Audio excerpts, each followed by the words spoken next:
पत्रकार परिषद बरोबर 2:15ला सुरू होणार आहे. त्या अनुषंगाने आता राहिलेल्या वक्त्याने आपलं मनोगत मांडत यावं. सगळ्यांना सर्वप्रथम जय भीम.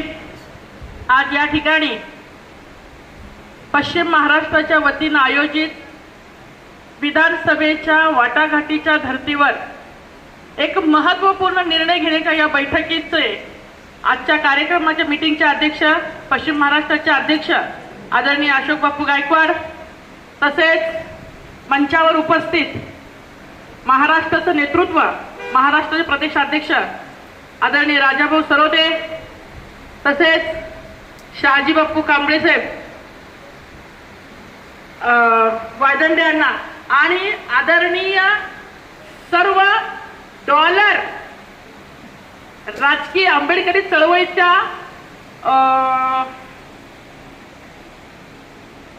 राजकीय पटलावरती महत्त्वपूर्ण निर्णयाची भूमिका बजावण्यासाठी पश्चिम महाराष्ट्राच्या या धोरणात्मक निर्णयासाठी ज्यांनी खऱ्या अर्थानं भूमिका घ्यायचं ठरवलं ते सर्व डॉलर आणि त्या समवेत आपण सगळेजण आज खऱ्या अर्थानं या ठिकाणी आपण जमा झालोय एक वैचारिक मंथन करण्यासाठी, एक धोरणात्मक निर्णय घेण्यासाठी.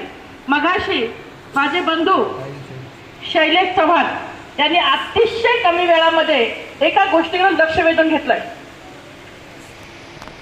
आपली पडझड झाली, राष्ट्रवादीने आपल्याला 15 वर्ष युतीच्या माध्यमातून माघारी नेलं, आपली चळवळ बोथट केली, आपण काँग्रेसचं बोट धरलं, काँग्रेसने आपलं सामान घराबाहेर काढलं आणि म्हणून ज्यांना सत्तेवरती गेल्यावर माज आणि मस्ती चढते ते ज्या पद्धतीनं आंबेडकरी चळवळीला गृहीत धरतात, रिपब्लिकन पक्षाच्या कार्यकर्त्यांना ज्या पद्धतीनं वेठीस धरतात, त्यांचे जे नैतिक अधिकार आहेत, राजकीय हक्क आहेत, ज्या वाटाघाटीवरती, ज्या काय म्हणतात ना राजकीय सत्तेच्या जीवावरती जे काही कमिटमेंट असतात ते लिटरली नंतर विसरून जातात आणि फक्त कार्यकर्त्यांना वापरून घेणं आणि नेत्यांना खुश ठेवणं एवढं एकच काम करतात.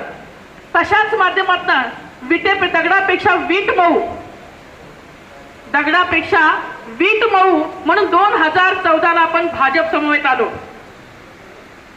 आणि भाजप सोबत येत असताना जी युती होती भाजप सेना, त्या युतीला महायुती बनवणारे नामदार रामदासजी आठवले साहेब या महाराष्ट्रात ATM या नावाने महायुतीची स्थापना झाली आणि 2014 पासून राजकीय गणित बदलली, महाराष्ट्राचं राजकारण बदललं आणि जे बुद्धिजीवी वर्ग, जो आंबेडकरी चळवळीतला आठवले साहेबांवरती शिंतोडे फेकणारा, पातळी सोडून टीका टिप्पणी करणारा, प्रसंगी आपलेच कार्यकर्ते आठवले साहेबांकडे चप्पल फेकवण्यापर्यंत हिंमत झाली.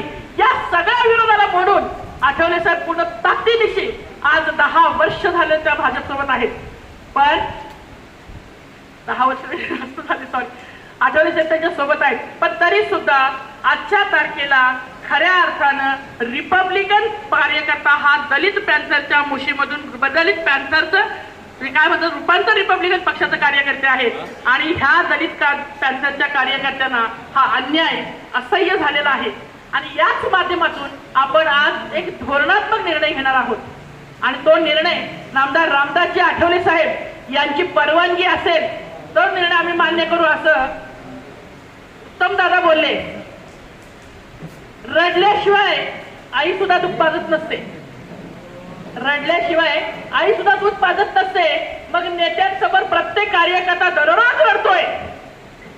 मग मंत्रालयातली कामं असतील, स्थानिक निधी असेल, स्थानिक गटबाजी असेल, स्थानिक महायुतीचे लोक पदाधिकारी विश्वासात घेत नाहीत, मुख्य प्रवाहामध्ये घेत नाहीत, जबाबदारी देत नाहीत. निवडणूक प्रक्रियेमध्ये फक्त स्टेजवरती आम्हाला शोभेसाठी, स्टेजच्या रँकमध्ये बसण्यासाठी आणि आमचे झेंडे त्यांच्या दांड्याला लागून त्यांच्या प्रचारामध्ये मताचे वोट बँक वाढवण्यासाठी फक्त तो वापर केला जातोय.